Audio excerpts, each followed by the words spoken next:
The covering of the face was an interpretation, and the majority of the women of Medina chose to cover their face. That's a fact. But does it mean that it is obligatory, or does it mean it is a sunnah? There is no doubt it is a sunnah act, meaning the act of the predecessors, the righteous women of the past. But is it obligatory? There are two opinions on that.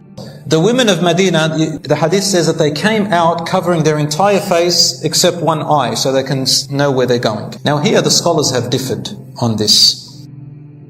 Wrong. Sisters asked a very good question. So number one, tell us about the niqab. What is the origin of the niqab? Is it sunnah or is it cultural? And are there difference of opinions about the niqab? What is the niqab? I told you already what is the khimar, correct? We all know what the khimar is now. The khimar is a covering, but when you say khumurihinna, the women's khimar, it literally means the one they put on their head like this. The niqab is the one where you cover the face like this and show the eyes. There are different names. There's the one that covers the entire face, burqa and so on and so forth. The niqab is the one that covers the face except for the eyes. Where did this come from? Well, in ancient history, women in different cultures did wear niqab. They did cover their face. Even before Muhammad sallallahu alaihi wasallam came out. It's documented history among Muslims and non-Muslims, among people before Muhammad sallallahu alaihi wasallam came. But as time went on, it turned from religious to cultural. And especially the ones in the desert, women wore it for desert purposes. There was a necessity for it. The Mesopotamian women, 8,000 years ago, also covered their face out of necessity because they used to work in the fields. In the time of the Prophet ﷺ, there was no hijab for the first 10 years. What do I mean by hijab? Hijab is a modern word that we use. It's not the word mentioned in the Quran. Hijab is the wrong word, but we use it because of social construct, meaning socially we constructed this word and everybody knows what we mean. The Quran talks it in detail. The niqab is covering the face. At the time of the Prophet ﷺ, for the first 10 years, there was no verse about drawing their khimars over their necks and over the sternum and so on. Until 10 years later, this verse came down. And the women it was in Medina. It was in Medina when the verse came down. More than 10 years. The women of Medina understood. Aisha radiallahu anha, she narrates this hadith. They understood what the verse meant because they know the Arabic language. They immediately went into their homes and they covered their hair properly, because in those days they used to put this on their hair, and what they used to do was they used to put it to the back like that, right? And sometimes they would tie it and make a thing, and sometimes I'll make a ball up here like that. I hope that I just did it fast. So they used to do that, and then they covered themselves. The women of Medina, the hadith says that they came out covering their entire face except one eye, so they can know where they're going. Now here the scholars have differed on this. Big controversy, classical scholars of difference of opinion. I don't know how much you all know about the meanings of difference of opinion in fiqh. I don't know if you've ever heard of the word khilaf mu'tabar, which means a difference of opinion that is based on evidence on both sides, which means both of them carry weight and both of them could be right. Both of them could be right more than the other. Anyway, the covering of the face was an interpretation, and the majority of the women of Medina chose to cover their face. That's a fact.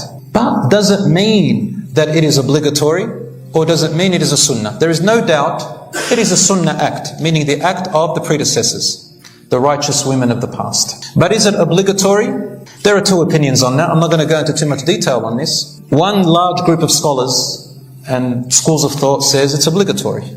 It's considered awrah. You shouldn't show it, just like the hair. And the other group say no, because of many hadiths. One of them is one in Sahih Muslim, where Asma radiallahu anha, she had reached puberty, and she would take food to the Prophet ﷺ when he was in the Cave of Thawr, when he was migrating, and she would bring him food. And one day, she was wearing something that was a little bit transparent. It wasn't her fault.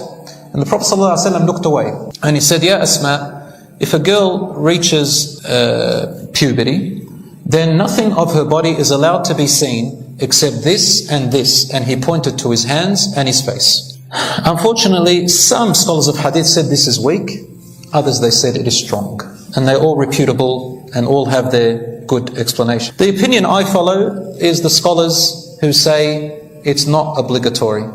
And the reasons they say that is because if it was obligatory, these are some of the reasons which have been refuted as well. Some of the reasons is if it was obligatory, it would not be impermissible, haram, to cover your face during ihram in Hajj, because the hair is compulsory to cover, the rest of the body is compulsory to cover, yet only the face is impermissible to cover during ihram. The scholars who said that it's not obligatory use this as one of their arguments. The other argument is that when you look at the verse and it says khumurihinna, the khimar is known historically not to cover the face. And Allah would have said cover your face, but He said juyubihin.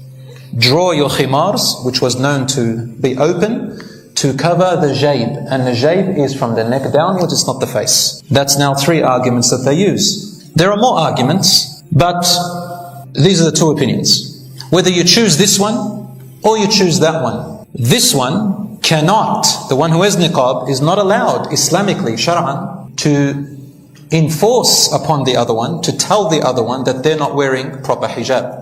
Nor are they permitted Islamically to pressure them into that.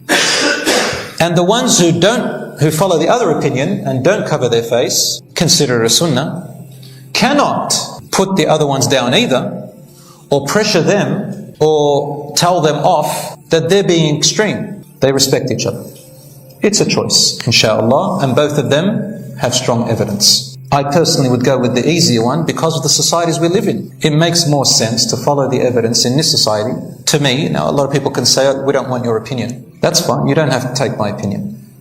But it's not my opinion, I'm following the opinions of the scholars all the way to the end and the sources from the Quran and Sunnah. That it would be easier to take that opinion in livelihood, and Islam is not about making life harder, just easier. However, with the niqab, a sister who wants to fear Allah even more, wants to obey Allah even more, wants to be a more righteous Muslim, may Allah reward her. I applaud that, subhanallah. So brothers and sisters, that's in summary.